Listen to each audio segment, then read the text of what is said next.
Bien, paso a presentar a nuestras conversadoras. En primer lugar, a Lucía Leonetti, que es autora de la introducción del tomo 2 de estos libros. El tomo 2 se llama Historia, Mujeres, Archivos y Patrimonio Cultural, tejidos de tipos documentales para una historia de mujeres con perspectiva de género. Y Lucía nos escribió una introducción de la que hoy nos va a plantear algunas cuestiones en diálogo con los trabajos de las chicas, que se llama Historiadoras con agencia del métier al archivo, a las acciones de recuperación del patrimonio cultural desde una perspectiva de género. Ese es el trabajo que hoy va a disparar la conversación de Lucía. Lucía, podríamos decir, yo le pedí el CV, pero no es necesario presentarla, porque Lucía sería como nuestra madrina, ¿no? Estuvo presente acompañando, así con esa generosidad que la caracteriza de escribirnos las introducciones, pero también cuando estábamos en la presencialidad, ayudarnos a limpiar los vasitos y demás.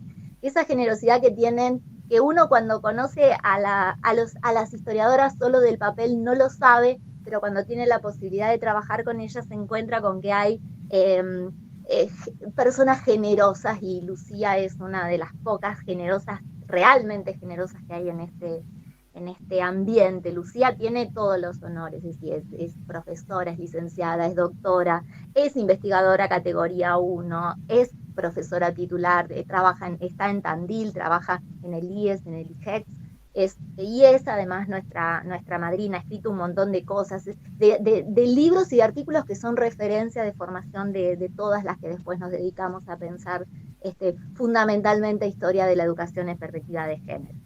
La segunda de nuestras conversadoras también es una referente del campo de la historia de la educación en perspectiva de género, y también es una de nuestras madrinas, podríamos decir, porque María José estuvo desde siempre con nosotros, acompañándonos. Es otra generosa que escucha, que escribe, que aporta.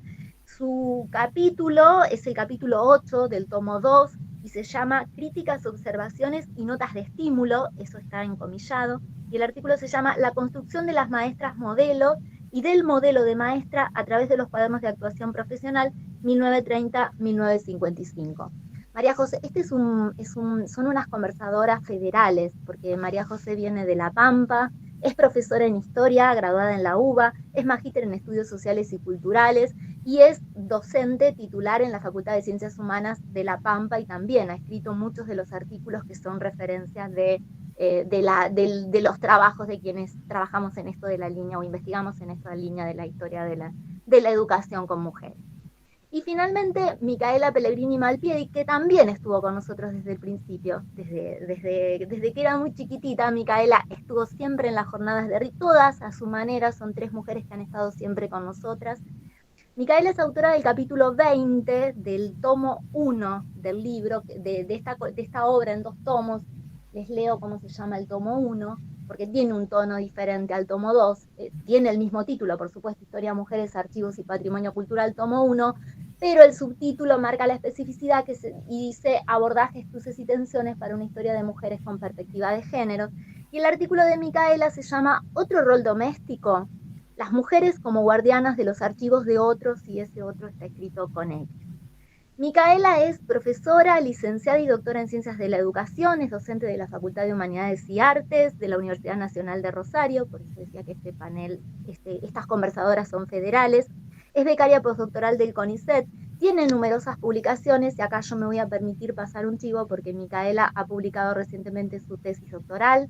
Es un libro que les recomiendo la lectura, porque ahí recupera un enfoque particular para hacer historia de mujeres del magisterio. El libro se llama Leticia Cosettini, un entramado a partir de su biografía, antibiografía, y es un libro nuevito que por ahí a alguien le puede interesar su lectura, que por supuesto recomiendo.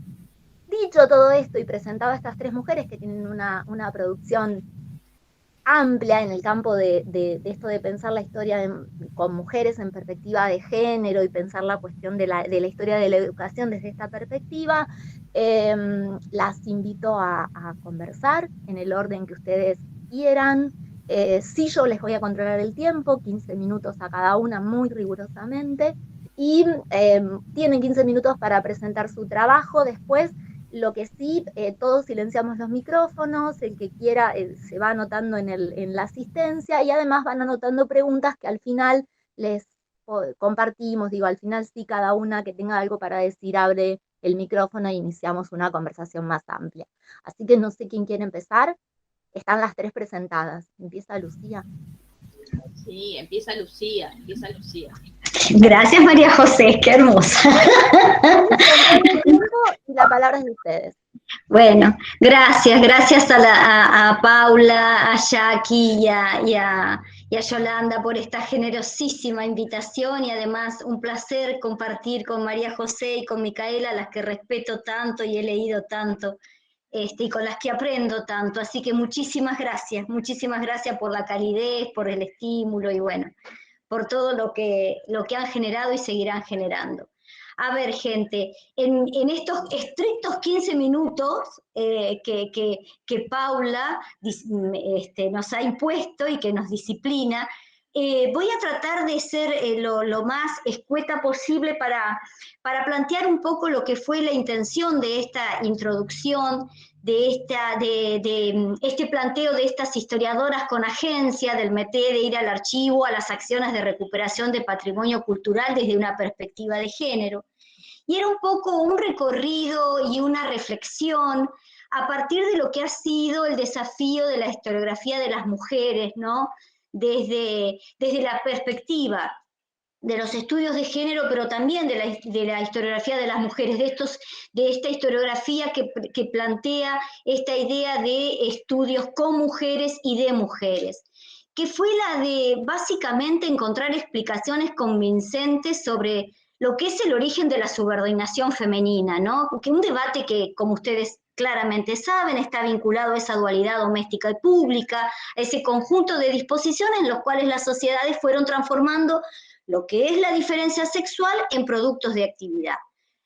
A ver, yo por ahí ponía una cita que a mí me resulta muy estimulante, que es la de Linda Nicholson, que hace ya varios años, allí por 1992, nos atizaba con una cita donde ella culminaba que finalmente esta cuestión de la historiografía de las mujeres se trata nada más y nada menos que de construir una teoría que pueda explicar la opresión de las mujeres en la infinita variedad y monótona similitud. A mí me parece que es un hallazgo esa cita de Linda Nicholson. Bueno, a ver, la tarea de incluir a mujeres en el relato histórico, como ustedes saben, básicamente implicó no solo el desafío de dar visibilidad, sino fundamentalmente, y esto me parece que es el trabajo que con tanto ahínco, esmero y logros han logrado desde RIMA, que es precisamente mostrar cómo y de qué manera podemos construir un relato histórico en donde mostremos la presencia, demos cuenta de la visibilidad de las mujeres, de esas mujeres con y de la historia, pero a partir de promover una búsqueda de fuentes alternativas, al mismo tiempo un diálogo con una renovación conceptual y seguramente el desafío de imponer nuevas categorías analíticas. Es decir, la historiografía de mujeres y con mujeres exige una serie de planteamientos metodológicos que nos demandan una constante renovación. Y en ese sentido, en esa introducción lo que yo quería proponer era precisamente esto de lo que ha implicado RIMA y todo este conjunto de esfuerzos y de trabajos y de recuperación, de investigaciones con distintos trayectos que precisamente han mostrado este desafío de una renovación permanente.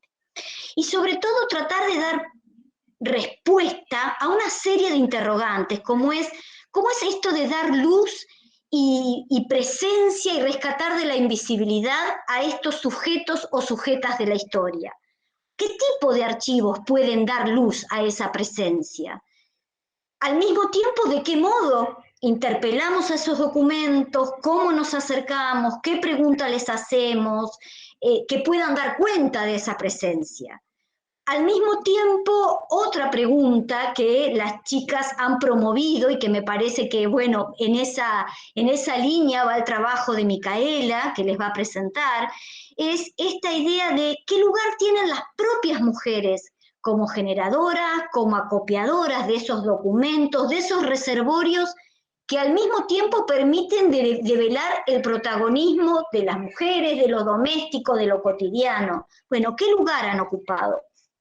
Es decir, se trata de entender que la diferencia sexual es algo que finalmente afecta la vida cotidiana, afecta el mundo de la política, afecta lo que hemos entendido como la esfera pública, la esfera doméstica, pero fundamentalmente también, cuando nos ocupamos de dar visibilidad a las mujeres, afecta la escritura de la ciencia en cuestión, afecta lo que implica una aproximación académica y tener un lugar en ese mundo académico.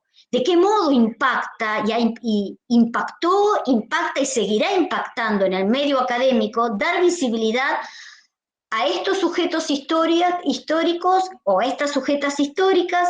¿De qué modo encuentran visibilidades quienes investigan dentro del medio académico sobre estas sujetas históricas?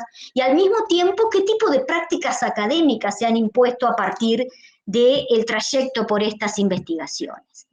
Bueno, de última, yo recuperaba allí en esa introducción algo que hace también muchos años nos ha planteado una reconocida y muy valiosa historiadora española que hace años que transita por los estudios de género, los estudios de y con mujeres, cuando dice que, bueno, la cuestión que plantea los estudios sobre las mujeres en nuestro tiempo ya no se trata tanto de despejar las dudas sobre si es pertinente o no hablar de historia de mujeres o estudios de género. Esos estudios ya son un hecho, son una realidad y están instalados como un campo de saber con toda esta renovación metodológica que hemos dicho.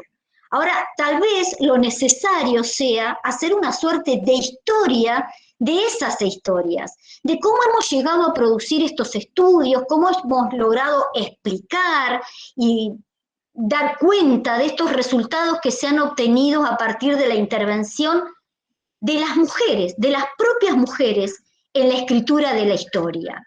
¿Cómo y de qué manera esas mujeres y estas académicas han logrado plantarse, plantear nuevos temas, desafiar con esos nuevos temas, conectar nuevas redes de investigación, nuevas formas de comunicación, nuevos contenidos, nuevas metodologías y al mismo tiempo, nada más y nada menos que darnos cuenta y mostrarnos que existen una variedad de archivos que durante años fueron olvidados, fueron invisibilizados también, y que de pronto estos objetos de estudio por los que transitamos le permiten dar la valía que tienen. Son archivos, son reservorios documentales. Y allí quería hacerles una muy breve reflexión, un poco compartiendo con las tres colegas que tenemos, con las dos colegas con las que comparto este conversatorio, con María José y con Micaela. Bueno, las tres hemos transitado sobre esta cuestión que es, bueno, de alguna manera, la historia de la educación y el papel dentro de la historia de la educación de educar a los ciudadanos y a las ciudadanas, pero fundamentalmente lo que nos ha interesado a las tres es mostrar cómo finalmente la historia de la educación fue algo así como un largo camino que le permite a las mujeres, y ahí no tenemos que retrotraer desde el siglo XVIII hasta nuestros días, que le ha permitido sin lugar a duda a las mujeres tener un lugar, una presencia en la escena pública, una proyección que tal vez fue inesperada para las propias sujetas sociales y tal vez también fue inesperada para las propias políticas que estimularon la presencia de las maestras en el mundo de las mujeres en el mundo de la educación.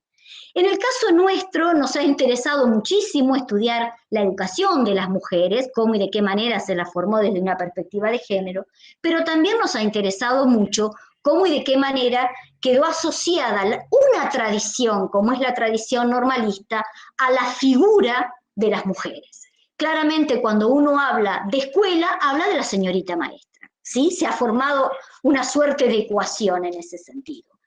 Entonces nos interesó durante todos estos años preguntarnos por qué las mujeres devinieron en maestra? ¿Por qué finalmente en países como el de la Argentina, claramente esa tradición normalista que en un principio no fue pensada para las mujeres, porque de hecho se habló del maestro, del magisterio, del normalismo, ¿sí? Que no fue pensada originariamente para las mujeres, finalmente en países como el nuestro fue una profesión que se terminó feminizando. Pero al mismo tiempo que nos preguntamos esto, también nos preguntamos por qué en algún momento de la historia, sobre todo a fines del siglo XIX, en el caso de la Argentina, muy asociado a la formación de normalista de fines del siglo XIX y a la emergencia de la escuela pública de la ley 1420, las propias políticas educativas fomentaron la presencia del magisterio. Esa fue una pregunta, un disparador. Otro disparador fue, bueno, ¿qué condiciones de posibilidad tuvieron las jóvenes para ingresar a esa formación? ¿A qué sectores sociales pertenecieron estas jovencitas que ingresaron dentro del magisterio? Y al mismo tiempo, ¿por qué tanto sus familias y ellas mismas optaron por el magisterio como un modo de adquirir un capital cultural, un capital social? ¿Cuáles fueron, además, a partir de ese capital social y cultural, las acciones que la proyectaron más allá del aula? ¿Cómo y de qué manera se posicionaron? ¿Fueron estas mujeres reconocidas por su capital cultural, por su capital social? ¿Qué función cumplió de alguna manera esa maternalización de la mujer para favorecer la feminización de la matrícula del magisterio? Fueron algunas de las preguntas disparadoras. Y eso nos obligó a transitar una serie de fuentes, y era un poco lo que les planteaba al principio. En un primer lugar, transitamos fuentes que fueron las fuentes oficiales, claramente. No fuimos, en mi caso particular, no fui muy original, volví sobre las fuentes oficiales. Pero volví sobre las fuentes oficiales un poco como dicen las chicas, como dicen Jackie, como dicen Paula y como dicen la propia Yolanda. Bueno, con un propósito de mirarla un poco a contrapelo, de hacerle otras preguntas, de ponerlas en diálogo con otro tipo de fuentes, de leerlas buscando indagar sobre estos interrogantes que se planteaban. Y al ponerlas en diálogo con otras fuentes, de pronto aparecen otros reservorios documentales que no fueron pensados para estudiar el magisterio y el lugar de las mujeres en el magisterio. Por ejemplo, aquellos reservorios que no necesariamente están catalogados. En algunos casos, la prensa local no necesariamente catalogada. La prensa nacional puede ser muy generosa para mostrar esta presencia, pero también buscar en esos archivos que no están catalogados, que de alguna manera se han apartado de aquellos que han batallado por una historia de y con mujeres, y que no han caído bajo el influjo de esa soberanía delirante del yo, ¿no? Que busca archivar lo que no está archivado, pero que al mismo tiempo está silenciado, está borrado. Fueron esas ausencias las que llevó a cuestionarnos y a pensar en otra forma de mirar otros tipos de archivos. Y ahí se recuperaron de pronto producciones de maestras que no necesariamente fueron pensadas para ser publicadas. Otras sí, en mi caso yo visité muchas que fueron pensadas para ser publicadas. Y esto llevó a preguntarnos si las maestras eran algo así como mediadoras culturales, eran productoras, o en algún caso eran intelectuales. ¿Para qué estuvieron habilitadas estas mujeres para escribir? ¿De qué versaron sus escritos? ¿Por qué se volcaron a escribir desde su condición de maestra? Bueno, se trata de alguna manera, como dice Leonor Arfuch, de poder llegar a esos documentos personales que puedan permitir asomarse a una intimidad que a menudo es póstuma y que está inclusive hasta fuera de la intención de estas autoras, pero que claramente pueden ser rescatados y analizados como una huella que dejan presencia. Bueno, a partir de una serie de archivos en los que se incluyen, en nuestro caso, creo que en el caso de las tres, los archivos, no solo de las producciones de estas maestras y de los escritos, sino también los archivos de las propias escuelas, que no necesariamente están catalogados, pero que son muy generosos para mostrar el qué hacer, el cotidiano y la presencia de estas mujeres. A partir de estos archivos quedan claras algunas cuestiones nodales, que el normalismo fue una opción válida para muchas de las mujeres de sectores medios, y a medida que nos acercamos a miradas más micros de sectores medios bajos y en algunos casos de sectores populares, que claramente fue una salida decente que les permitió proyectarse al espacio público, que muchas trascendieron el aula y esa formación docente para continuar su formación como pedagogas, como profesionales, como escritoras, que inclusive adquirieron no solo presencia, sino también una respetabilidad. Ahora bien, a mí a partir de esto me quedaron muchas cuestiones pendientes para continuar problematizando. Volver a reflexionar sobre algunas de esas oportunidades que se le ofrecieron a quienes ingresaron dentro del normalismo, pero también por preguntarme a cuestiones que se refirieron a aquellas que ingresaron al normalismo y que quedaron expuestas no necesariamente de manera positiva, que quedaron expuestas de un modo que no fue lo que esperaron y lo que proyectaron, y que no fueron las expectativas, ni que el normalismo tenía, ni que ellas mismas y que la propia comunidad tuvo. Me pregunto en estos últimos tiempos, ¿qué pasó con aquellas que no cumplieron con esas expectativas? ¿Qué pasó con aquellas que tal vez no fueron las exitosas? Las que se quedaron al costado del camino, esas que, como nos hace recordar Thompson, cuando trabaja sobre el movimiento obrero, no llegaron a ser obreros y se quedaron al costado del camino. Bueno, ¿qué pasó con aquellas que se quedaron al costado del camino y no terminaron siendo maestras normales? Pero también, corriéndome un poco y corriéndonos como nos corremos todos los que hacemos estudios de y con mujeres y estudios de género, del lugar de victimización, que suele ser el lugar más cómodo y de confort, tratando de atender aún cuando no pudieron ser esto que elegían ser maestras, bueno, tratar de atender también su capacidad de agencia, de velar tal vez esos lados ocultos, oscuros, de una profundidad humana y de cierto estado de la sociedad, de algo que desde el lugar de la historia de y con y sobre mujeres se busca promover porque sus vidas son un hecho social, aun cuando no pudieron ser eso que eligieron o que buscaron ser.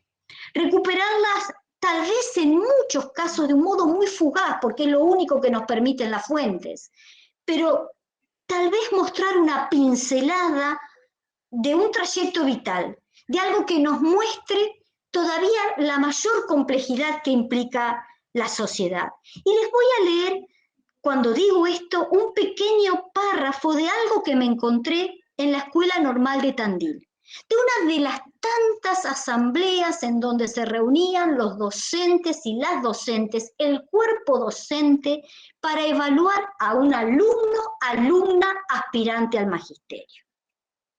Y en donde se las evaluaba conceptualmente, y si ese concepto no respondía a las expectativas, solía suceder que quedaban coartada la posibilidad de graduarse como maestras o maestros.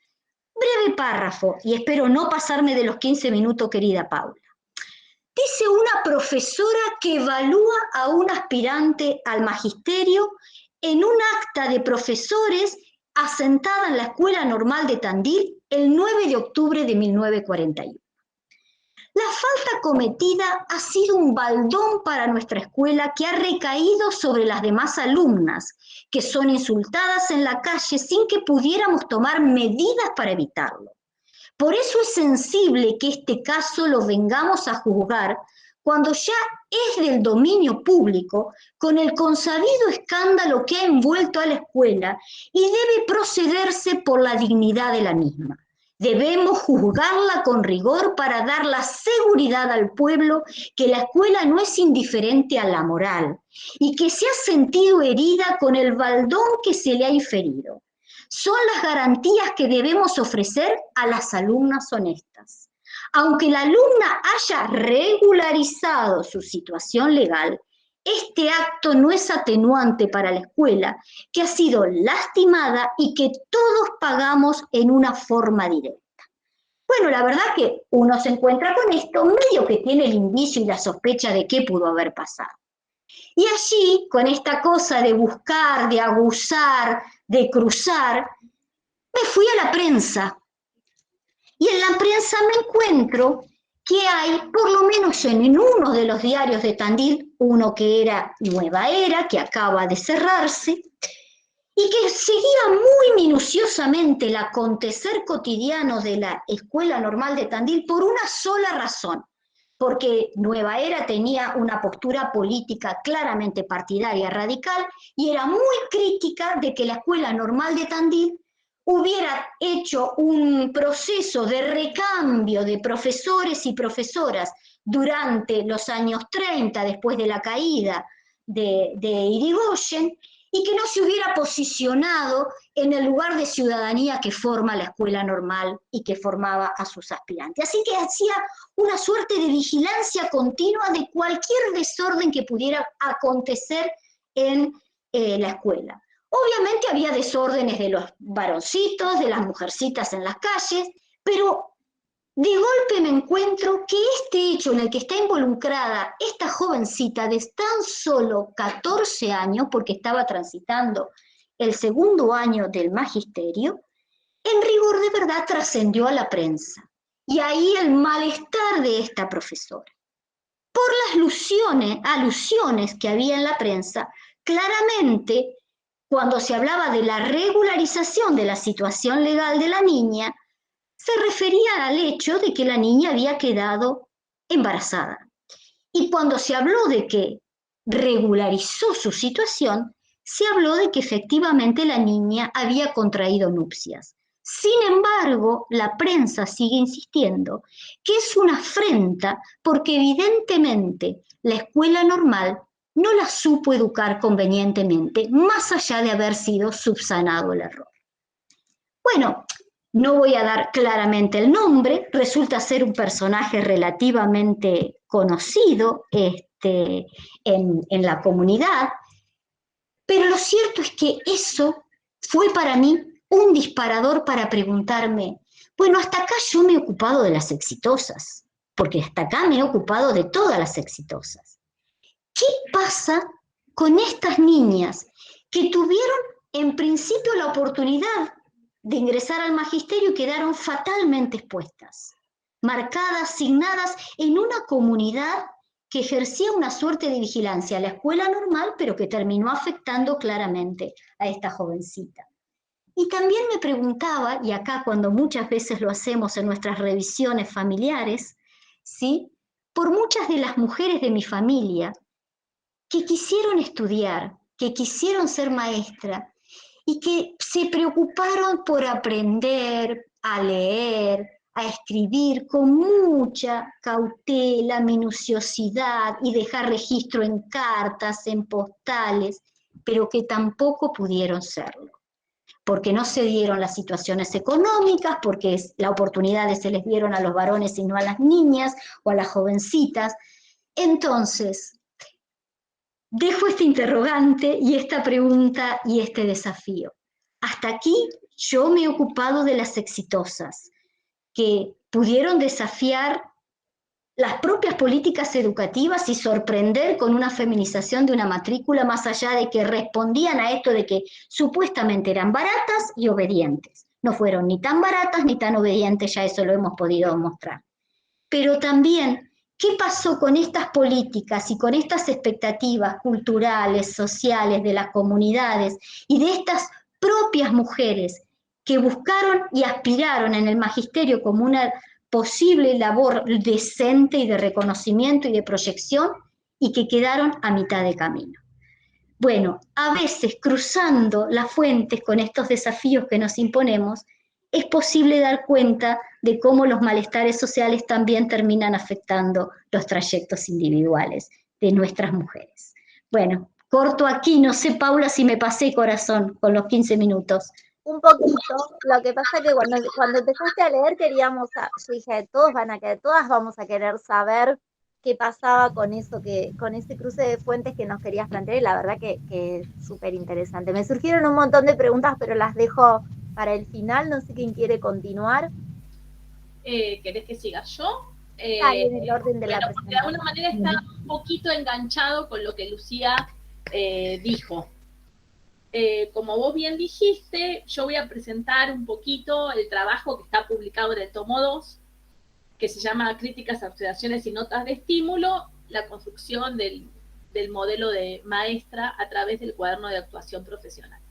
Y algunas de las cosas que Lucía dijo también son mis preocupaciones en los últimos años. Tiene que ver un poco con la trayectoria y con las preguntas que hemos ido a lo largo del tiempo develando. Y en esto, este cruce, a mí también me interesa desde hace bastante tiempo poder abordar las trayectorias laborales de las maestras, más en concreto, y no tanto la exitosa o la quien sabemos que tuvo una salida hacia otras experiencias y otras tareas, sino las trayectorias laborales de la gran cantidad de maestras, porque yo trabajo en este artículo sobre la primera mitad del siglo XX, donde el proceso de consolidación de la feminización de la enseñanza en Argentina ya está totalmente dado. Y en mi búsqueda de las experiencias y de las trayectorias laborales, me pasó a esto que Lucía dice, que es la búsqueda de determinados repositorios que dieran cuenta de estas situaciones. El registro estadístico, nosotros sabemos que en general del mercado de trabajo y del mercado laboral femenino tiene una serie de dificultades, no solamente para quienes analizan las maestras, sino para quienes analizan las trabajadoras en la Argentina. Nosotros tenemos algunos datos, en estos casos sí, las políticas educativas tienen datos de registro estadístico, pero no muestran claramente las trayectorias. Mi búsqueda llevó a los repositorios escolares, a los archivos escolares, y en particular a una tipo de fuente que es bastante compleja y ambigua de análisis y que permite el entrecruzamiento de datos, pero también nos pregunta muchas cosas sobre las trayectorias laborales de las mujeres, y en particular de las maestras, que son los cuadernos de actuación profesional. Esto por ahí no es algo, después si hay algunas preguntas, yo tengo el cuaderno, lo tengo para mostrarlo también, porque dije, bueno, es un objeto concreto que me gustaría mostrarlo, que tiene que ver con el sistema de evaluación y promoción profesional que se fue elaborando como política pública educativa a partir de ciertos instrumentos que las mismas autoridades educativas del Consejo Nacional fueron planteando como mecanismos, sobre todo para dos elementos claves, que son los ascensos y las medidas disciplinarias. Bueno, esto tiene que ver con un organismo burocrático, con ser un agente estatal, con cómo se lograban los ascensos y las medidas disciplinarias. Muchos historiadores hemos trabajado, y en esto Paula también, y otros historiadores, Lucía también, con las medidas disciplinarias, porque hay una serie de expedientes que tienen acceso en el Archivo General de la Nación, sobre todo en el Archivo Intermedio, sobre las medidas disciplinarias. Pero los ascensos y las trayectorias quedan opacadas. Si uno trabaja con los archivos escolares, ha visto que hay una serie de elementos. Están los legajos, que en algunas escuelas se mantienen, esto tiene que ver con cada escuela y cada situación, pero también con lo que se llamaron las fojas de concepto, que eran planillas instaladas por el ministerio para la elaboración del concepto anual, que se van consolidando sobre todo con fuerza a partir de 1927. Y son procedimientos burocráticos, estándares, y que tienen una serie de registros. Ahora, de ahí, de la foja de concepto, del legajo, ¿qué es este cuaderno de actuación profesional? A partir, sobre todo, de la década del 30, empiezan a ser fuerte que estas planillas de concepto tienen que tener como un resguardo porque si no que no aparecen dichos, pero se intuye que pueden ser muy arbitrarias de la relación entre directores y personal docente, sobre todo en escuelas pequeñas, donde no son mucho el personal docente y donde el director es uno solo, que es el que coloca ese concepto. Por lo tanto, para resguardo y como un procedimiento, se genera hacia la década del 30 el cuaderno de actuación profesional. ¿Qué es el cuaderno? Como base para la definición del concepto. ¿Qué es el cuaderno de actuación profesional? Es un cuaderno, es un objeto cuaderno de tapa dura que tiene una serie de precisiones bastante complejas. Por un lado, es de la escuela y es del maestro, es ambiguo, porque el cuaderno es propiedad del maestro. Eso implica que el maestro lleva consigo el cuaderno a través de su trayectoria en las diferentes escuelas. O sea, quien va pasando, este cuaderno se va llevando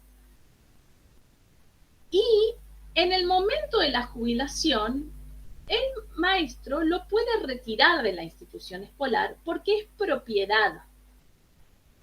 Ahora, si decimos esto, sería como una serie de registros que quienes trabajamos con historia de género sabemos que es este concepto de papel personal.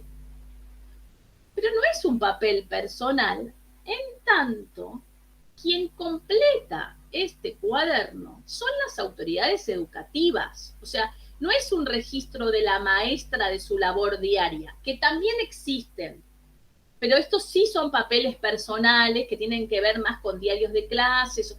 Esto es un registro que lo llena, lo tiene que cumplir el director, pero que también está abierto a funcionarios superiores, que pueden hacer una serie de recomendaciones, estímulos, críticas y observaciones. Entonces, por un lado, es propiedad del maestro, pero por otro lado es un documento oficial, porque nadie puede escribir que no esté investido de la autoridad que el Estado le da a partir de su cargo. Esto a mí me hizo mucho ruido en pensar cómo esta trayectoria está cruzada por esta idea que es de Lucía y que recién ella volvió a decir, que es de la maternalización del normalismo. Por lo tanto, hay un entrecruzamiento entre público y privado. Es un documento oficial, pero es privado porque es del maestro. Esto hace además de muy difícil recuperación estos documentos en los archivos escolares, porque hay archivos escolares que tienen cuadernos de actuación, pero hay archivos escolares que no, porque los maestros se los llevaron. Entonces, la dificultad de este hallazgo tiene que ver con el acceso a quien quiera darte su cuaderno de actuación profesional. ¿Qué es una pieza literaria? Graciela Batallán ha trabajado sobre los cuadernos de actuación profesional, pero más pensando en el sistema de evaluación docente, porque bueno, estos cuadernos de actuación profesional tienen una serie de procedimientos sobre qué debe hacerse. Es una pieza literaria típica y dice, no hay que registrar, el registro es de algunos elementos claves.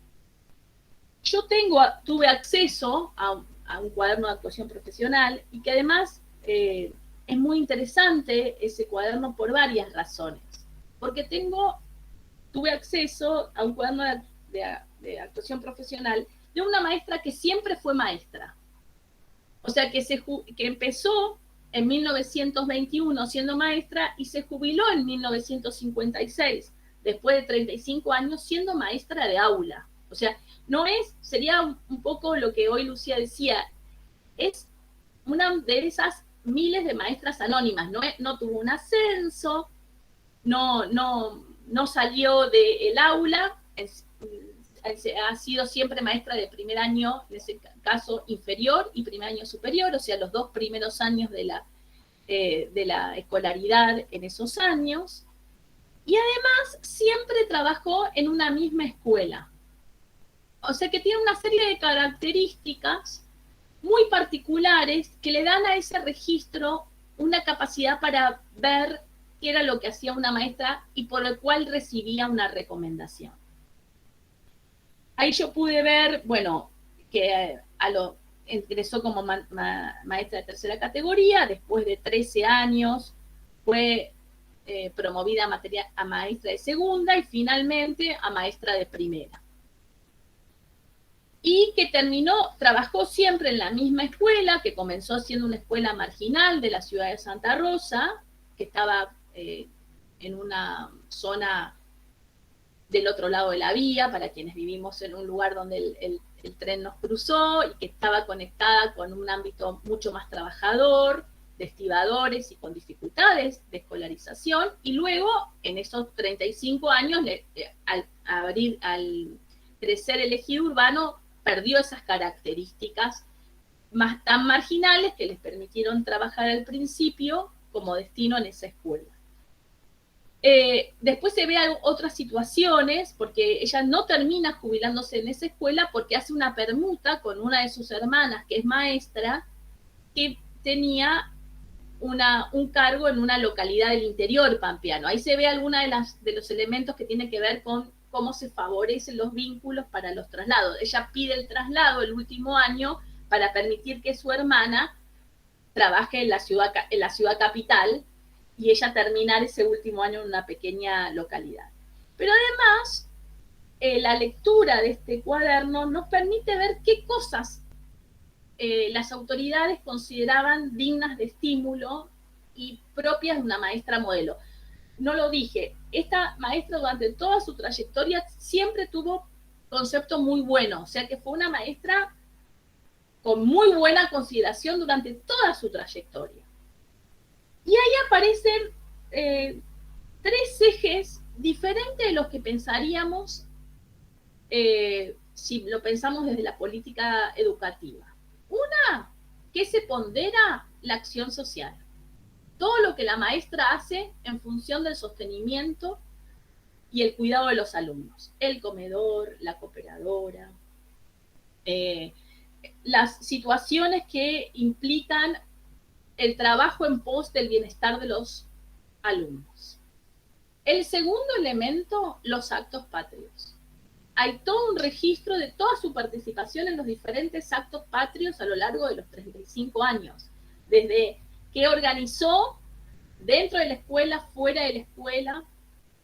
Y el tercer elemento que aparece es una consideración sobre la labor diaria, pero no como un registro de observaciones de las clases en el aula sistemáticamente, sino otros indicadores aparecen, que son la cantidad de alumnos promovidos, los resultados de los exámenes de medio término, y los trabajos de los alumnos como indicadores de solvencia profesional. Y a mí también me llamaron la atención 3 elementos que aparecen muy ponderados, que tienen que ver con estas cualidades morales de las que hablaba Lucía, de alguna manera, que es la asistencia, que bueno, es lógico, es un agente estatal, es importante, la puntualidad y el turno, el cumplimiento de las actividades que tiene que ver con el turno, que están muy conectados con la disciplina escolar, con su capacidad para manejar el grupo de alumnos.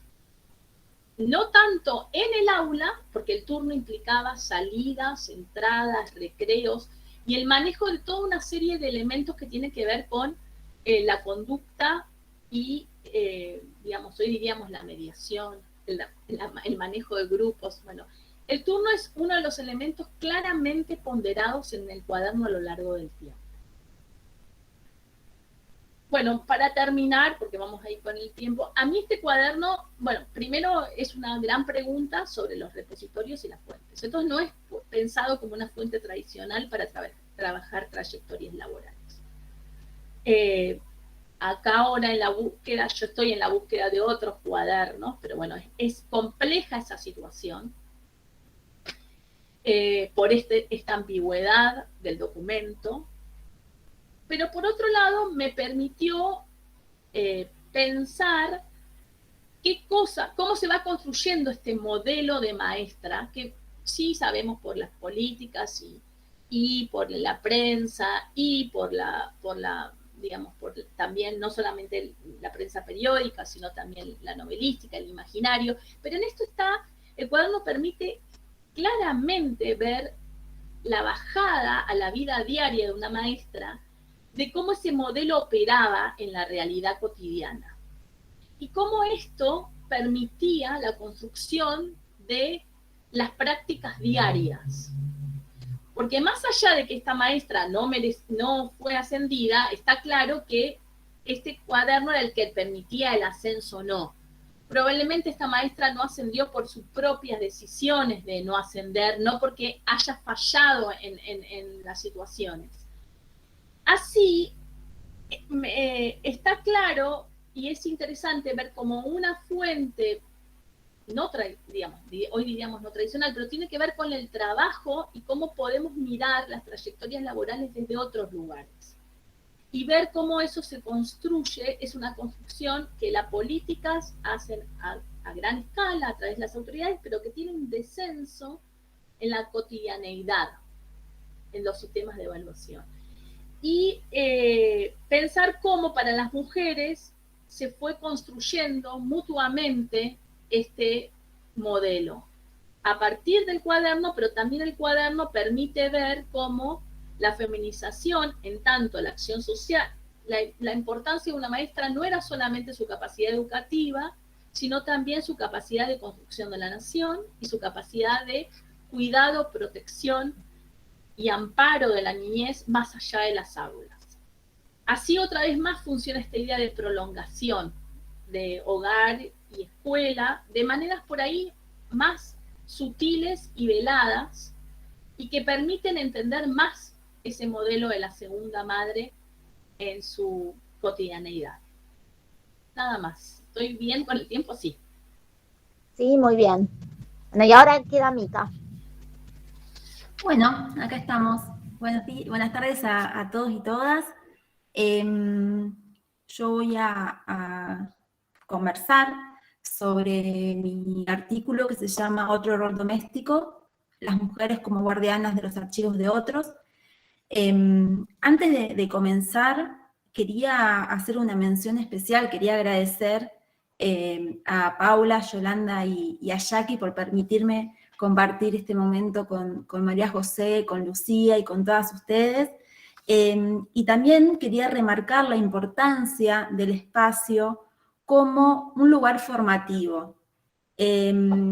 Así como decía Paula al comienzo, yo comencé a asistir a las jornadas de rima cuando creo que todavía ni siquiera era becaria doctoral, digamos, y en esas jornadas podía llevar, digamos, mis preguntas iniciales con respecto a mi objeto de estudio, que en aquel entonces era el archivo pedagógico Cosettini, y que ustedes me leen, con la formación que tienen ustedes, que me puedan leer atentamente, que me puedan escuchar, que me hagan determinadas sugerencias, la verdad que fue muy enriquecedor para la elaboración de mi tesis de doctorado.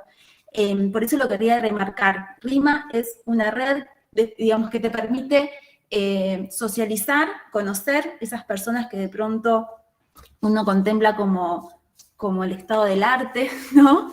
Pero también es un lugar, digamos, de formación. Así que quería remarcar eso, que es, bueno, mi experiencia, ¿no?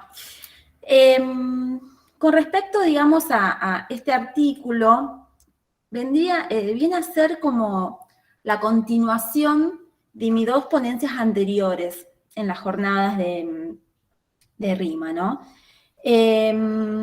Mi objeto de estudio inicial fue el archivo pedagógico Cosettini, desde donde yo comencé a hacerme determinadas preguntas en ronda a la catalogación, la organización y la selección de las fuentes que conforman este archivo, pensándolo en clave masculina o en clave patriarcal. Mi pregunta en ronda de ese archivo, digamos, en realidad la pregunta de mi tesis de doctorado era sobre la trayectoria y la propuesta pedagógica de Leticia Cosettini. Y un capítulo de esa tesis se preguntaba sobre la biografía de Leticia. cuando yo me empiezo a trabajar en archivo, lo que descubro es que había muy poco de su vida personal y que la mayoría de las fuentes que ahí estaban retrataba básicamente la escuela, ¿no? La institución y las trayectorias de Leticia, pero digamos su trayectoria como docente. No parecía ahí la mujer, sino la maestra. Esto me empezó a dar indicios sobre este orden y esta catalogación, digamos, patriarcal que tiene el archivo, pero también me sirvió en un segundo momento para poder formular algunas categorías para pensar la trayectoria de Leticia, que condensaba ahí todos estos interrogantes que me hacía en la primera ponencia, que tiene que ver con pensar a la Escuela Serena como un mito y a Leticia, o la trayectoria de Leticia, como profanación, digamos, como no solo la catalogación, sino también ciertos mecanismos de resguardo que tienen a posteriori esas fuentes, eran un impedimento para mi investigación, pero lejos de tomarlo como tal, digamos, lo resignifiqué, digamos, de esta manera con estas categorías, ¿no? que es lo del mito y la profanación. Una vez finalizada mi beca doctoral, comienzo a investigar a otra maestra, ya no Leticia Cossetini, sino María Laura Schiavoni.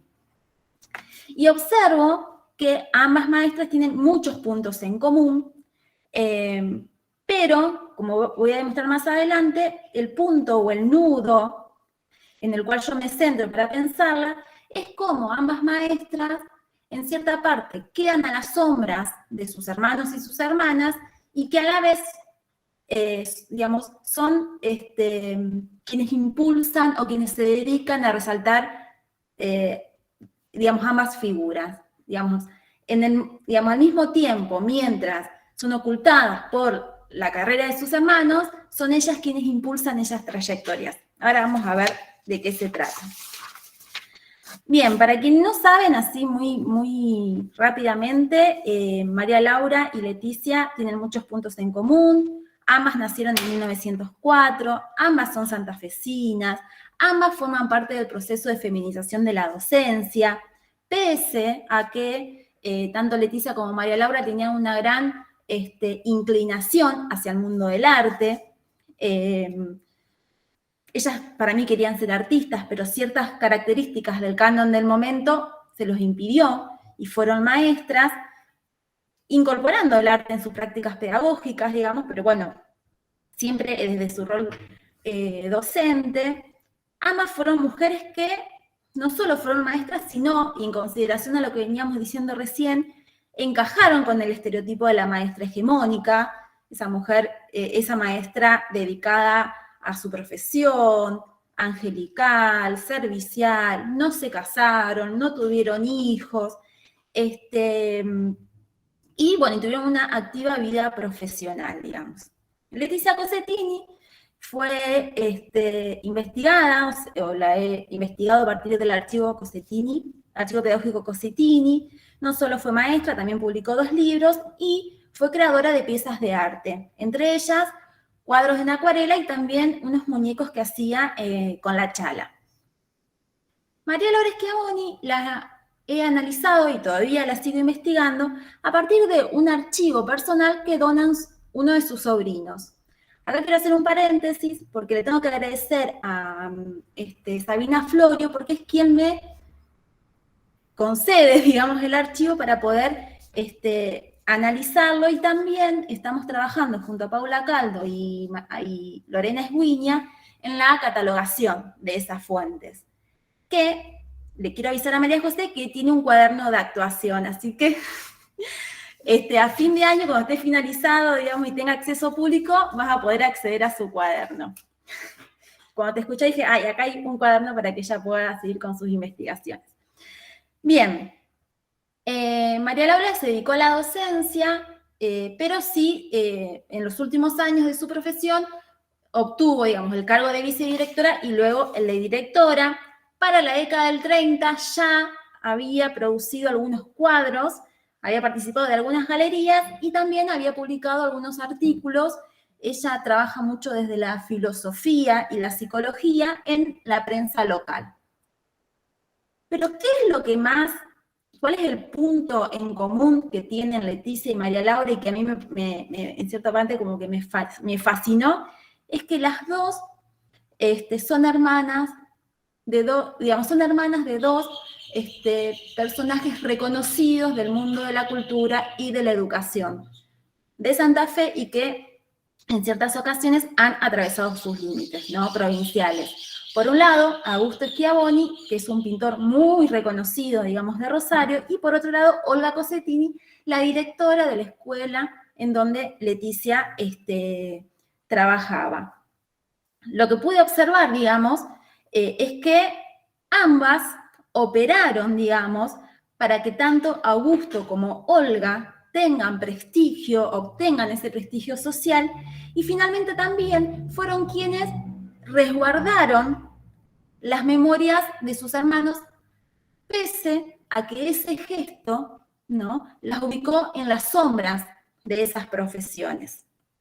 Leticia Cossettini, como hermana de Olga, fue una reconocida maestra, pero nunca alcanzó vuelo propio. Nunca fue reconocida de manera individual más allá de Olga. Siempre fue la simpática compañera, siempre fue digamos, siempre fue la sombra de Olga, y esto lo pude ver muy claramente en las cartas que Olga se mandaba con su red de sociabilidad, ¿no?, de otras maestras, con quienes se carteaba, y siempre Leticia estaba ahí en la postdata de las cartas. Sin embargo, ¿no?, a pesar de eso, o no, Leticia es quien, en 1987, cuando fallece Olga, es quien dona todo el arsenal de documentos, cuadernos, cartas, fotografías que estaba conservando de la vida de Olga y de la Escuela Serena, se lo dona al IRICE, que es un instituto, digamos, que depende del CONICET, para que luego se conforme un archivo. Y por otro lado, digamos, María Laura Schiavoni, además, también, digamos, siendo la hermana de Augusto, nunca pudo lograr ese esplendor, digamos, en el mundo del arte, porque Augusto era muy celoso de su profesión y su categoría de varón, o su condición de varón, le permitía tener la autoridad para decirle a Olga que no se meta, digamos, en su campo de acción, que era el arte, por lo cual ella también, digamos, no pudo desarrollarse profesionalmente dentro de ese ámbito. Incluso, no solo que digamos, dejó a Augusto que sea el artista de la familia, sino que también ella muchas veces fue fue musa, digamos, de las pinturas de Augusto, quien se tomaba el atrevimiento de pintarla como maestra, ¿no?, como forma de borrar cualquier tipo de rasgo que la pudiera, digamos, ubicar en el rol de pintora, ¿no?, o de artista. Y con Augusto ocurre lo mismo. En 1942, cuando él muere muy joven, ella se encarga de contratar personas capacitadas en la creación de archivos para que le enseñen a seleccionar y ordenar los documentos de Augusto, y finalmente, en la década del 70, lo dona al Museo Castagnino. ¿Cuál es entonces la conclusión a la cual llego? Es que, digamos, esta relación que tienen tanto Olga con Leticia como María Laura con Augusto, responde a las lógicas, digamos, de poder patriarcales, sin necesidad de pensarlo desde un lugar, digamos, si bien a veces hablamos de lugares femeninos o masculinos, pero a veces podemos corrernos de esas lógicas y pensarlo más allá de esas cuestiones y ver cómo, digamos, cada una de las partes ocupaban lugares que podemos entender, digamos, culturalmente como lo femenino y lo masculino. Incluso, digamos, post-mortem, digamos, una vez que Olga y Augusto fallecen, ellas continúan con ese rol doméstico que culturalmente se le asigna a las mujeres, que tiene que ver con el cuidado, con la proyección en los otros, con poner en pausa muchas veces sus profesiones o sus proyecciones, digamos, dentro del campo profesional, en pos de impulsar a los otros y proyectarse en la progresión de los otros, digamos, ¿no? Como este rasgo cultural, patriarcal, que se le asignó a las mujeres, como custodias de los papeles personales. De pronto las mujeres somos quienes guardamos los papeles de la familia, las cartitas, los souvenirs, tenemos como en cierta parte ese rol cultural asignado, y cómo en esa lógica también quienes donan, quienes se toman el trabajo de resguardar los archivos y finalmente terminar donándolos son las mujeres, y eso lo ubico también dentro de parte del papel doméstico que nos asigna la cultura. Bien, eso era todo. Muchas gracias. Bueno, gracias a las tres. No sé si alguien quiere hacer algún comentario, alguna pregunta. Tenemos todavía unos minutos, todas cumplieron más o menos con el tiempo, pero tenemos ahí, me parece que son sugerentes. Hay una mano levantada. Abril. Hola, buenas tardes. Saludos desde México. Me da muchísimo gusto estar aquí, escucharlas. Han sido pláticas muy, muy, muy interesantes, y mi comentario es de agradecimiento porque no, bueno, sobre todo la última participación de Micaela resuena mucho con lo que yo estoy trabajando actualmente en mi tesis de licenciatura, porque bueno, yo estudio pedagogía y estoy haciendo una investigación histórica, histórico-pedagógica sobre Camila Enríquez Ureña. Al menos en México me da la impresión de que es muy poco conocida. Creo que es todavía en Cuba, en República Dominicana, también por su herencia familiar, toda su historia familiar, es todavía más conocida, pero aquí en México no. Y si bien se conoce su labor como editora, como activista feminista en los años 30, sus ideas pedagógicas todavía no han sido, me parece que todavía no han sido lo suficientemente estudiadas. Y bueno, cuando hablabas, Micaela, sobre sobre el que tanto Leticia como María Elena Schiavoni estaban a la sombra de sus hermanos, me resonó inmediatamente Camila también por estar un poco a la sombra de Pedro y de Max Enríquez Ureña. Porque, bien, si bien ambos hermanos fueron como grandes intelectuales y se desempeñaron sobre todo en el ámbito de las letras o incluso de la política en roles diplomáticos, también se dedicaron a puestos o a labores educativas. Y sin embargo, Camila fue maestra y es reconocida como una grande maestra, pero todavía no es como tan reconocida por ello. Entonces, pues no sé, o sea, creo que esta última ponencia creó muchas resonancias y me da también elementos para seguir pensando en la trayectoria de vida de mi autora, bueno, no de mi autora, de Camila. Y pues nada, muchísimas gracias por eso. Le digo una cosita, ¿cómo es la dinámica? Bien, no, bueno, Abril, lo que quieras, digamos, cuando quieras, digamos, podemos entrar en contacto para poder hablar al respecto, pero me parece súper enriquecedor poner en diálogo, ¿no?, estas trayectorias, porque tal vez, digamos, hacer una biografía o una trayectoria de una maestra no tiene mucho sentido, pero cuando vemos el mapa, ¿no?, general de todas esas trayectorias, me parece que pueden salir cosas re interesantes. Así que cuando quieras, estoy predispuesta a que trabajemos juntas. Gracias, solo como respuesta aquí rapidísimo, sí tienes toda la razón, porque el caso de Camila no es aislado. Ella, bueno, actúa en Cuba, pero definitivamente hay un montón de educadoras en otras partes de Latinoamérica que o hace falta estudiarlas o no solamente, como dices, individualmente, ¿no?, sino cómo crearon redes intelectuales entre ellas. Camila viajó en el 41, me parece, 42, a Argentina, y estuvo en la Unión de Mujeres, en la Federación de Universitarias Argentinas, pero también estuvo, por ejemplo, bueno, en La Habana hubo un congreso de mujeres universitarias, en el 41 también, y van mujeres de toda la región, incluidas México, y entonces tienden vínculos también con la Asociación de Mujeres Universitarias aquí en México, pero también va a Estados Unidos, entonces allá da un montón de años clases. Y bueno, para no extenderme, solamente quiero decir que estudiarla en términos de redes o de incluso de una generación de profesoras, creo que ahí estaría muy interesante pues hacer el vínculo. Gracias. ¿Alguien más quiere hacer algún comentario?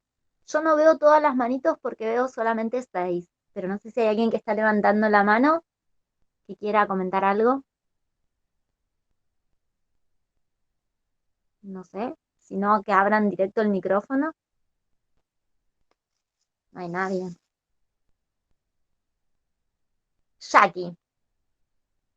Bueno, ya que insistís, Paula, bueno, agradecerle a las tres por las estupendas disertaciones, muchísimas gracias. Y gracias además, Micaela, por hacernos darnos cuenta del espacio que creamos en la red, que no siempre nosotras como creadoras de la misma somos conscientes de ese espacio de formación. Entonces, gracias por esa devolución. Tengo un comentario y una pregunta, porque me interesaron muchísimo. Lucía, cuando planteas esto de pensar la genealogía de las mujeres que trabajaron, ¿no es cierto?, sobre historia de las mujeres, la historia de género, pensaba en los planteos que estuvieron haciendo hace apenas en el 2019 las mujeres, las académicas de ciencias de la documentación de España, que crearon la red de archivos, perdón, la red de bibliotecas de mujeres y de género, que hicieron un hermoso documental, y ellas ahí se planteaban el estudio de la genealogía de las primeras fundadoras, de los primeros escritos que dispararon, ¿no es cierto?, la necesidad de la creación de estas redes, porque coexistían numerosísimas cantidades de bibliotecas muy desarticuladas entre ellas, y de pensar en las memorias que preservaron inicialmente, pero también en las genealogías de estas mujeres. Creo que es interesante ponernos a pensar en esas cuestiones, ¿no? A esta altura ya, después de varias décadas de la realización de los estudios en Argentina y colegas con articulaciones en otros países, como sabemos que existen. Nada, simplemente eso, comentarte eso, ¿no? De estas ideas que fueron surgiendo ya en otras instancias para repensar, ¿no? Y por otro lado, María José, me fascinó tu cuaderno, ignoro completamente de qué se puede tratar, no sé si lo tenés ahí en analógico a tu lado, para que puedas compartir con todos nosotros, quienes no sabemos lo que es ese cuaderno, y preguntarte si tiene páginas impresas. Porque vos hablaste de 30 años, entonces a lo largo de esos 30 años de esta mujer, ¿no? ¿Le valoran lo mismo a lo largo de los 30 años? Porque pasaron gobiernos, pasaron políticas. Mi pregunta tiene que ver con eso, digo, esos registros fueron cambiando, los tipos de evaluación que hacían, esos focos en la evaluación que hacían fueron cambiando. Bueno, desde ya, muchas gracias. Y es un cuaderno que queda en la escuela y si ella se muda, lo lleva, no está en su casa. Es así, ¿verdad? Pero está bueno lo que me dijiste, dos cosas. Ahora te muestro el cuaderno. Está bueno, Micaela, de nuevo, porque a vos te llegó a través de papeles personales, pero es el cuaderno de actuación. Tiene esa misma ambigüedad que estábamos hablando. Ese camino, claro. No sé si se puede ver, tiene los stickers son bien. Es un cuaderno escrito, dice, un cuaderno escrito. 30 años de gente que escribe en un cuaderno. Va cambiando, pero todos los años tiene escrito. O sea, todos los años tiene escrito y además la maestra firma notificándose de ese escrito. Tiene todos los años y tiene desde la directora, pero también hay inspectores, gente que visita la escuela y la registra. No va cambiando, yo creo que lo que cambian son las autoridades y las políticas de las autoridades, pero es un cuaderno narrativo, también es otra cosa.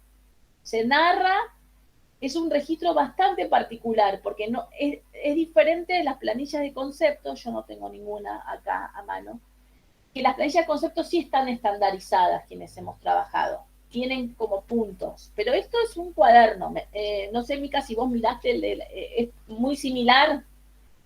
Sí, yo lo miré y como vos decís, digamos, es todo un proceso de evaluación que van haciendo, digamos, las directoras de María, digamos, de las escuelas en las que trabajaba María Laura, y lo que tiene, que a mí me llamó mucho la atención, es que están las actas, porque se ve que a María Laura le encantaba ser secretaria de actas, y todas las reuniones que ella asistió les dieron las actas que están firmadas por ella. Y en la década del 30 en Rosario había una inspectora que se llamaba, Bernardina Dabat, que es muy conocida, que iba por las escuelas de Rosario transmitiendo el método de Crowley. Y todo ese proceso, toda esa formación está escrita por María Laura y está en su cuaderno de actuación. O sea que es una fuente que no tiene techo, digamos, podés investigar un montón de cosas. Claro, los cuadernos no tienen techo porque tienen que ver, o sea, sí cambian, pero no hay un registro de qué se mira, sino, bueno, se pondera aquellos elementos que se destacan de esa trayectoria. Sí. Pero está el acto, qué sé yo, en este que yo tengo está el acto y está el programa del acto al que organizó, por ejemplo. Claro. O sea, son muy cualitativas, son muy narrativas y tienen diferentes escribas. Ahora, vos para encontrarlo, o sea, a María Laura le pasó lo mismo que la que yo tengo, la persona cuando se jubiló se lo llevó y después llegó a mí a partir de la donación de la familia, porque se considera como algo, como que es algo personal, a pesar de que todo el registro está sellado, foliado, o sea, el cuaderno es muy raro porque está sellado y foliado, pero es personal porque una vez jubilado no queda en la escuela, a diferencia del legajo, que sí queda en las escuelas mientras se guarda, ¿no? Después se tira todo. Así. Entonces es como una cosa muy particular sobre la trayectoria, es pensar cómo las trayectorias tienen una cosa muy diferente, cómo se registra las trayectorias femeninas, laborales, como algo bastante doméstico y privado. Muchas gracias, interesante. Ya, no sé si alguien más quiere hacer algún comentario. Yo me quedé pensando en esto que es algo que yo no sé si es propio de los archivos escolares o si va, o sea, aplica a todo tipo de archivo, pero que una lo piensa en los escolares porque está trabajando allí, pero ese borde tan abierto, donde una no sabe dónde empieza y dónde termina, porque esta pregunta, esto se instala, tanto tu presentación, Lucía, como lo que trae María José o como lo mismo lo de Micaela, no se resuelve en la escuela. Y no sabemos dónde situarlo. Uno dice, tiene un corte el archivo escolar porque es de la escuela, es de la maestra, si es tu evaluación, es un papel personal. Ese que en realidad uno podría decir, bueno, es una dificultad o es un desafío para pensar qué lugar las mujeres ocupamos o los agentes ocupamos ahí en el orden escolar. Y otra cosa que me quedé pensando con esto que dice, cuando María José leyó los tópicos que se pueden trabajar o que se observaban en la trayectoria de esta maestra, yo recién termino de pasar una evaluación de una maestría de enseñanza y hoy, 2022, aparece la pregunta por lo difícil de conocer lo que pasa en las aulas. ¿No? En el cuaderno de actuación, lo traigo porque estoy marcada por la evaluación, pero digo, hoy, 2022, nos preguntamos qué difícil es saber y cómo se puede generar un orden para pensar eso que pasa cuando cerramos la puerta del aula y nos quedamos con los estudiantes, lo que pasa ahí, la práctica, y evidentemente es una dificultad, ¿no? que atraviesa, porque se evaluaba a la maestra por el acto, por la actuación en la escuela, por la copa de leche, pero ¿qué pasaba ahí cuando se cerraba la puerta y seguimos teniendo ahí una gran pregunta? Porque el libro de texto sí puede ser una gran fuente para estudiar, pero no deja de ser una prescripción, no deja de ser yo no lo puedo dejar de pensar como currículum, como parte de lo que se debe hacer. Ahora, la práctica sigue siendo ahí un territorio y ahí será algo que está condenado a perderse, eso que pasa en las aulas, porque una busca modos de registro, podemos pensar en la fotografía, que también es dificilísimo cuando nos alejamos, porque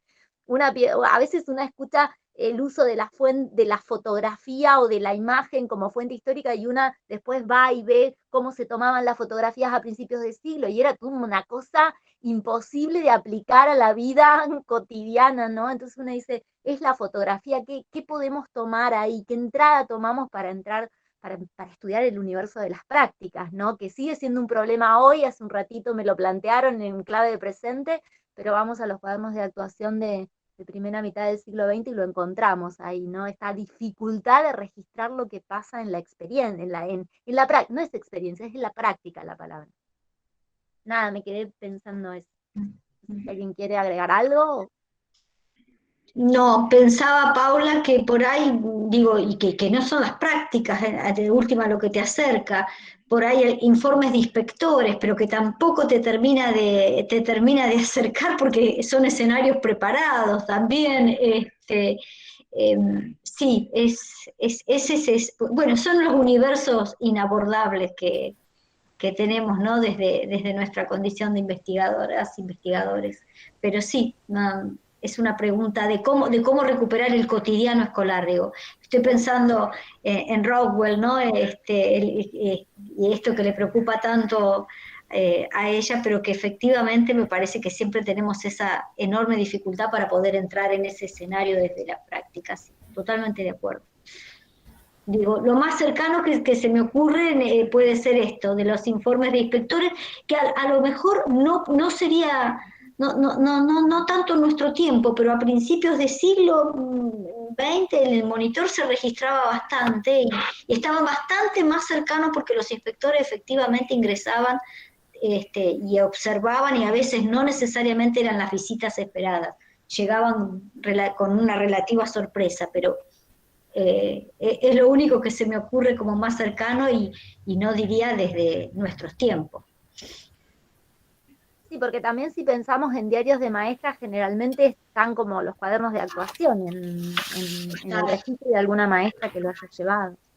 Totalmente, totalmente. Y además en general lo que tienen esos registros, digo, esos cuadernos de actuación, la verdad es que yo he visto algunos de esos cuadernos de actuación y en general son bastante elogiosos, ponderan bastante, ponderan esto que vos decís, María José, concuerdo absolutamente, y al mismo tiempo, digo, por la propia práctica docente que he tenido en instituciones educativas, en general, cuando había una observación, difícilmente quedaba digo, una observación en sentido negativo, ¿no? Difícilmente quedaba registrado en el cuaderno de actuación. Era una comunicación verbal, que eso también es otro registro muy difícil de poder acceder, porque bueno, en el cuaderno de actuación es una afrenta que queda y tampoco está, digo, el propio directivo o la propia directora veía que había que dar otra posibilidad y otra chance, si ustedes quieren, y había que hacer una observación. Tenía que ser una segunda y una tercera como para que quedara el registro de que efectivamente había un problema en la actuación. Así que es otra dificultad también. En general son elogiosos. En general son elogiosos. Norma, ahí estaba. Sí, no, yo quería agregar, frente a lo que vos preguntabas, que únicamente estos registros digitales son los que nos hablan de las prácticas, por eso grabamos, para después poder volver, ¿no? Y por otra parte, pensé en algo que parece casi anecdótico, pero es una situación que me comentó una señora que trabajó en casa, que su maestra de 4º grado, cuando enseñó la provincia de Santa Fe, hizo una quinta en el patio de la escuela y fue poniendo las plantas que se cultivaban en cada sector de la provincia en un croquis en el piso. Y con eso estudió con sus alumnos. Entonces, por ahí los testimonios de los alumnos sí podrían hablarnos de las prácticas. Eso podría ser un acercamiento, no desde el punto de vista por ahí que lo miramos siempre, nosotros desde la actuación vigilada, sino de la recepción de esas prácticas. Pero bueno, es muy difícil porque no los tenemos a muchos de esos alumnos, alumnas. No, además la recepción es impresionante. Para el Día del Maestro con maestro, maestra, maestre, con María José, publicamos una pequeña nota y fue comentada por alumnos, cuestionando el lugar de ese lugar común de la buena maestra. Entonces, gente decía, bueno, en realidad no, hay maestras que te expulsan, hay maestras que maltratan, hay maestras que no quieren a sus alumnos, hay maestras que estigmatizan. ¿Por qué no hablar de esas? Digo, la recepción, el registro de los estudiantes es un tema. Yo me quedé pensando mucho en eso, porque ahí hay otra mirada que a lo mejor no nos va a hablar ni de políticas curriculares, ni de políticas educativas, pero sí va a hablar de intervenciones contadas desde la mirada, tamizadas también por el recuerdo adulto, pero es interesante pensar qué queda de las intervenciones de esos maestros. Sí. Esto que estás planteando, en algún momento lo trabajó Paola Gallo con respecto a la noción de autoridad, ¿no? Y efectivamente en el registro que quedan de esos alumnos, alumnas, era, bueno, las maestras bravas, las que eran las maestras bravas, las que eran, y en general además queda el registro de eso, de las maestras bravas. Las que te castigaban, las que te estigmatizaban, las que eran, bueno, las que iban y le contaban a los padres las faltas que hacías. Bueno, sí, eso también es algo recurrente y es interesante porque queda ahí en la memoria eso. Las maestras bravas, nunca voy a olvidar cuando la leía Paola, que efectivamente esa era la referencia que atravesaba a esos registros, a esos testimonios. Y volvemos a caer en el borde del archivo, porque eso no está en los archivos escolares, hay que buscar en otro lado. Lo que pasa es que para mí los archivos escolares son canteras, es que como no están catalogados, justo yo estoy trabajando ahora en el archivo, en uno de los archivos escolares de la escuela normal, y es como hay de todo. Lo que pasa es que es imposible el trabajo de catalogación nos va a llevar como, no sé, 5 años, porque hay mucho. Lo que pasa es que hay mucho y además hay mucho mezclado, porque la lógica de quien lo ha resguardado es que son papeles viejos y no en la lógica de la catalogación. Tal cual. Sino por el orden burocrático que ellos requieren, que es otro. Que por tal cual. Y no tienen hasta espacio físico para contener muchas veces esos archivos. Entonces están apilados, están, bueno, visitados por roedores y demás, porque en general es lo que sucede, pero sí, coincido plenamente, pasa exactamente. Hay una mano levantada. Lucía. Perdón, quisiera agregar algo acá antes de que nos vayamos de esta conversación. Es tal cual lo que se dice, porque son concebidos como archivos administrativos para la escuela. Son documentos con los que se trabaja. Entonces, el orden no importa, con tal de encontrarlos. Pero nosotros, claro, los visibilizamos como archivos históricos, ¿no es cierto?, como instrumentos de trabajo, entonces necesitamos otro orden, ¿no es cierto?, para poder encontrar la información. Simplemente esto, es decir, que son archivos administrativos. Entonces, bueno, por eso tienen también esas complejidades para nosotros. Les cuento una pequeña experiencia que estamos en Tandil, perdón Lucía querida, una pequeña, porque a propósito de estas lógicas diferentes, en Tandil hay, bueno, una carrera de bibliotecología, y hemos conseguido con el Instituto de Estudios Históricos y las alumnas que son alumnas, además muy feminizada también la carrera, que estudian en lo que era la Escuela Normal de Tandil, hemos conseguido que su práctica la puedan hacer en la catalogación de los propios archivos que tienen en la Escuela Normal. Pero fue sumamente interesante, gente, porque cuando nos plantearon esto, nosotros dijimos, pero es que en la propia escuela tienen ahí archivos. ¿Qué cosas? Y todos los registros que ustedes tienen como administrativos pueden ser catalogados como archivos. Así que bueno, es una experiencia que estamos tratando de hacer. Lucía. Gracias, ahora sí, desde la Ciudad de México. Buenas tardes para todas. Y gracias por este excelente conversatorio, que no me lo pierdo. Y pues retomando un poco lo que estaba comentando Paula, yo trabajo con maestras católicas, siglo XIX, finales del siglo XIX, y mi principal fuente para acercarme a su trabajo es la correspondencia. Entonces, bueno, es una fuente también inagotable la correspondencia, porque a fuerza de que tienen que informar todo al superior, todo lo que sucede en los establecimientos, la relación que tienen con el párroco, la relación que tienen con los padres de familia, las carencias, la vida comunitaria, pues todo queda en escrito, ¿no? Y sobre todo si están lejos de la casa matriz y están en otros lugares en la República Mexicana, ¿no? Entonces casi son informes. Entonces, pensando en lo que dice Paula, pues para encontrar las pistas sobre las prácticas en el salón, por ejemplo, pues siempre van a ser estas cartas una primera fuente, pero también hay otras de forma indirecta. Por ejemplo, en las pláticas que les daba el superior general, que obviamente es la máxima autoridad de la congregación, estudié una congregación femenina, en las pláticas el superior aprovechaba para recomendarlas en cuanto a cómo debían actuar en el salón de clase, cómo debían comportarse con los estudiantes. Y hay testimonios, no siempre son abundantes, pero sí podemos identificarlos, cuando el superior les indica que no golpeen a los alumnos, que no les griten, que los traten con mansedumbre, que los traten con cariño, que solo así van a poder aprender los estudiantes. O sea, también ya están cambiando las prácticas, ¿no? Ya no es la letra con sangre entra, sino que ya tienen que tener otro acercamiento con los estudiantes. Y yo infiero también que se reciben quejas de los padres, ¿no? Oiga, se le está pasando la mano, ¿no? A la religiosa, los trata muy duro, etcétera, ¿no?